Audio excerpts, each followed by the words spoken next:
Welcome! So for those of you who are new, every video in the Intentionalize playlist is all about anticipating what makes home management difficult and then solving those problems before they even begin. And my guess is, since you're watching this video, there's something about your children's wardrobes that bothers you. It could be that their clothes and shoes keep scattering all over the house. Maybe you wish laundry was a little bit easier to keep up with. Or maybe you just wish that your kids did a better job of getting their clothes in their closets and dressers where they belong.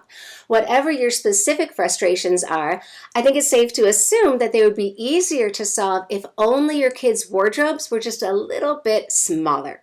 Hi, I'm Trisha Childers with Practical Family and Home on Purpose, and today I'm going to be sharing a simple 3-step process for intentionalizing your kids' clothes. The first step is to take inventory. I actually did this with my daughter just a couple of months ago.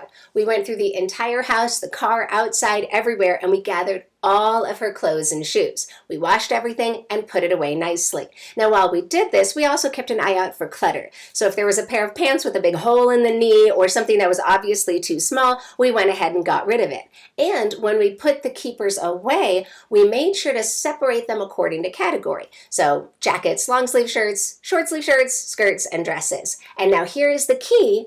We counted them.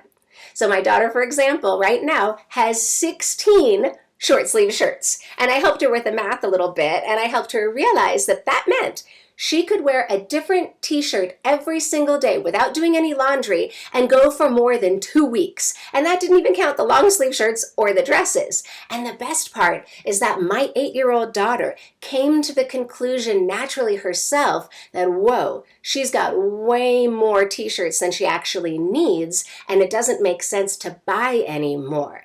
That was a very powerful moment, and it set us up beautifully for step 2, which is to go on a spending freeze. For the time being, we are not buying my daughter any new clothes or shoes. And if anybody offers me hand-me-downs for right now, I say thanks, but no thanks. And over time, as she naturally outgrows some and inevitably ruins others, if I am diligent about not adding anything new, her wardrobe will naturally shrink. And my daughter, because she was there with me taking inventory, she totally understands how important the spending freeze is. Just the other day, she saw a really cool t-shirt when we were out shopping, and she said, "Mommy, can we get it?"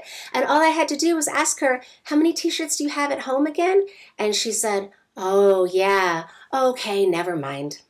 Now, of course, holding back on shopping for your kids is not easy, but it definitely is easier if your kids are on board. This is especially true during back-to-school shopping season when our children are blasted with a ton of aggressive marketing. That's why in my instructional booklet, Guide to a Smooth School Year, I give all kinds of strategies to get your kids on board with only buying the necessities. If you'd like to learn more about the guide, you can click the link in the description of this video. So holding back on shopping is definitely key, but there is one more source of clothes and shoes that we do need to address. And so the third and final step is to have a chat with the gift givers. So back when my daughter and I first took inventory of her overstuffed closet, I called my mom. And I shared with her how her closet was growing out of control and how excited I was to finally be shrinking it down. And that's when I said, "Mom, for her next birthday, would you mind not getting her any new clothes or shoes, at least for a while?" Now, I knew that my mom would be disappointed to get that request because she loves that kind of shopping, but I also knew that she would totally understand my goals as a parent and she would respect them.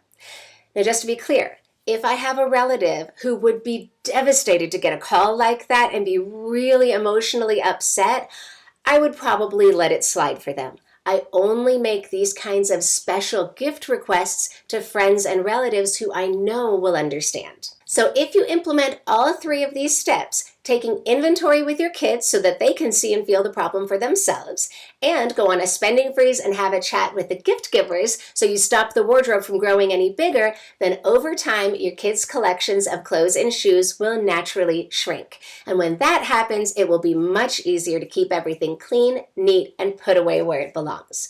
If you enjoyed this video, check out the other topics in the Intentionalize playlist, and don't forget to click the link in the description to learn more about the Guide to a Smooth School Year.